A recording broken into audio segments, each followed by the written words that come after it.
if you're in 3D, everything is just blazing by, and it's a really, really cool experience. You're going to notice that these levels are typically much, much faster paced because of the boost that we've got, and that's the bottom left corner right there. So when I hit the boost, that's X, we get that blue aura around Sonic, and he goes crazy fast. Cool. And he can do those tricks while he's in there, right? He can. And that helps with boost? It does. The tricks will refill the boost. Gotcha. Now, the gameplay mechanics look kind of similar to Colors, They are. which is a good thing, because Colors was awesome. Yeah, Colors is a great game. Yes.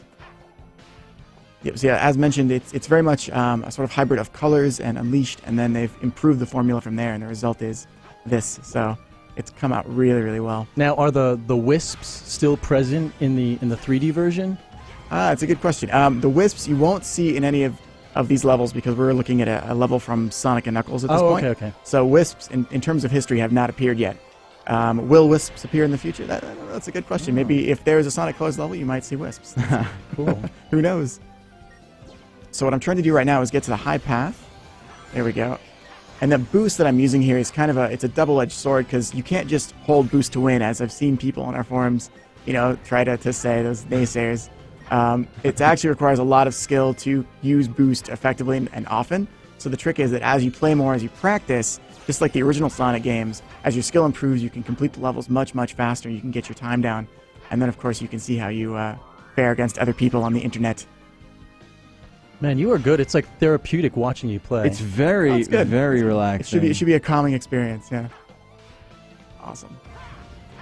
So here is another area where we've got multiple different paths. Actually, every single level in this game, both as classic and as modern, has multiple paths in almost every variation, and they'll converge and they'll split up again. Let's see if I can make it.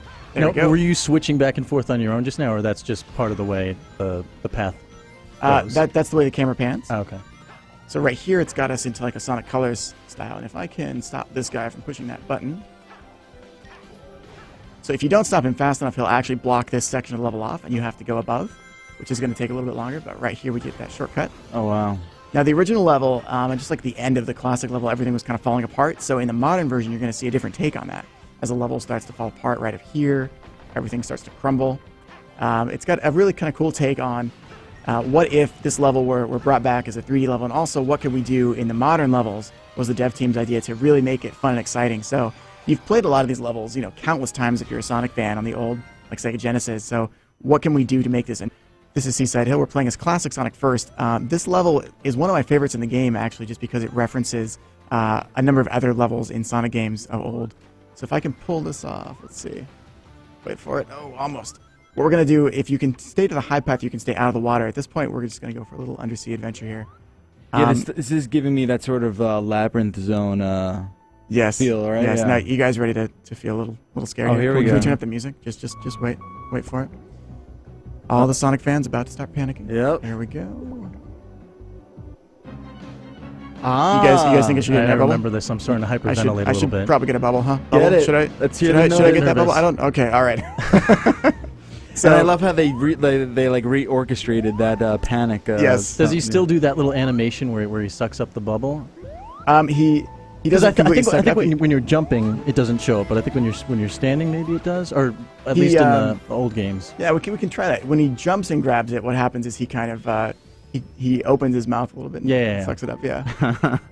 Yeah, that music I think is perhaps one of the most traumatic songs for a lot of us in our childhood. Oh my god, it's nerve-wracking. You're in the pool, right, and you hear that song, and like your immediate reaction is, I gotta get out of here. I gotta get up. I gotta get out. I don't care if I'm in 3 feet of water. I need to get out of the pool right now. Get out. So it's funny. I had a discussion with the guy not long ago about that. It really is interesting how that music has such a lasting impression on us. Even that little short clip, but it's got a very Jaws-ish vibe, I think, to it when you hear it. So it's not comforting at all. No, it's really not. No. A lot of tension. Now this part of the level is fun because it helps me remind people that Sonic is really not all about speed. Sonic is about platforming. Sure. And when you're underwater with the slow motion platforming there, it's a good reminder that the practice is what it takes to kind of stay to the faster high path. Right now, this song will be familiar. Oh yeah.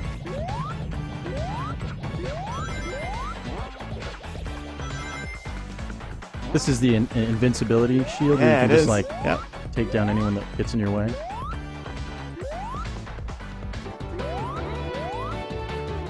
So as we're going through here, let's see. Now these red platforms are ones that will actually fall down. So what I want to do is jump on it right about here. There we go. and pull it off. Got it. Nice. So the first time you go on those, typically you'll jump on it really quickly, and it'll fall before you have a chance to jump to the next platform. So the trick is to actually wait till it goes a little further and then jump on it. But as with all things in many levels, it takes some practice to nail it. And that's kind of how it should be. I enjoy the fact that it does take some practice to get to the best paths in any Sonic game. For sure. So these cannons are kind of cool. They were in the original level, and the cannons themselves kind of would fire you across, and they've brought them back. So every level sort of has its iconic features, its iconic gimmicks from back in the day, and they've tried to recreate all of those in this version of the game. So let's see if we can pull this part off. Perfect. Now, even though Classic Sonic never technically went through this level, what you'll find is that there are references to other levels hidden in it. I need to get to the low path. Let's see here.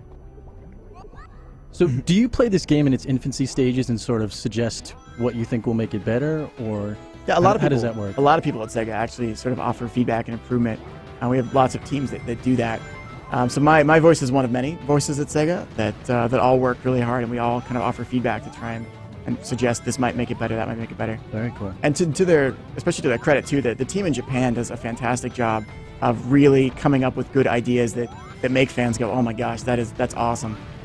So we've got these giant wheels trying to kill us here. Let's keep going. There we go. This time we're as Modern Sonic. We've got the boost. We're going very fast. Right here, we've got multiple different paths we can take. I'm going to go on the left path because I practiced on this one a little bit more. So the music also is different, and it's not as easy to pick up, but this is going to be like the guitar modern version of it. And every level has two different tracks to it. You've got your modern version of the song, and then you've also got your classic version of the song. And some of the classic versions actually were written and composed and worked on by other people that were Sonic fans. So in one case, we've got one of the guys who did the Sonic Colors theme song. He helped contribute with some of the City Escape remixes. And in that remix, as fans have noticed, at Sonic Boom, which was our big E3 party, he snuck in the melody to one of the Sonic 3 multiplayer levels called Endless Mine. And it was very cleverly worked in, and the fans noticed it and immediately picked up on it, saying, oh my gosh, whoever put that in there is amazing. So, there was a band that did the theme song for Sonic Colors, or that was a different... That same band. It's the younger brother in that band. He's a massive Sonic fan. Oh, wow. And so I got to nerd out with him and found out he did that remix, and I was like, that was you? You put that Endless Mine thing in there? Gosh, that's awesome. That's super cool. It's really neat because of the simple aspect that we've got Sonic fans that are working on this 20th anniversary game with the older generation. So Sonic Generations in one way is, the two generations of Sonic. In another way, it is the two generations of fans. And in another way, it's also the different generations of people that are working on it. They grew up as fans and they're now trying to, kind of leaving their mark on Sonic, if you will, working with the old crew. Many meanings behind the title. Yes, there definitely are.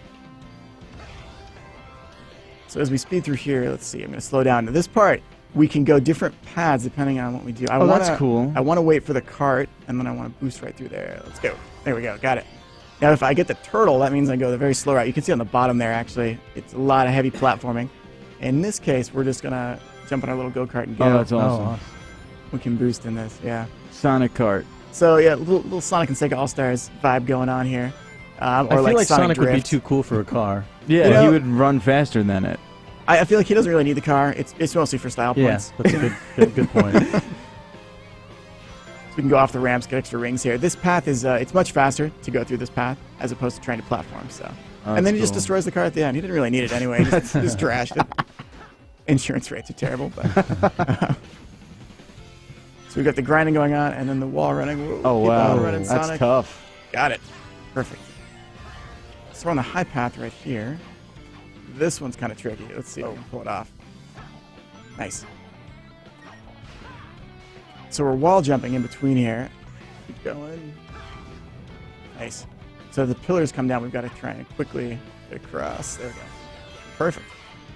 Now those red rings you saw there, you can collect those. Just like in Sonic Colors, you can collect those. In this game, they offer a number of different unlockables. Those are the fun unlockables I can't talk about just yet, but trying to get run over here. Oof. All right. Go very quickly. All right. Just in the nick of time. And that's the end of that level. Cool. So there's Seaside Hill. That's Modern Sonic.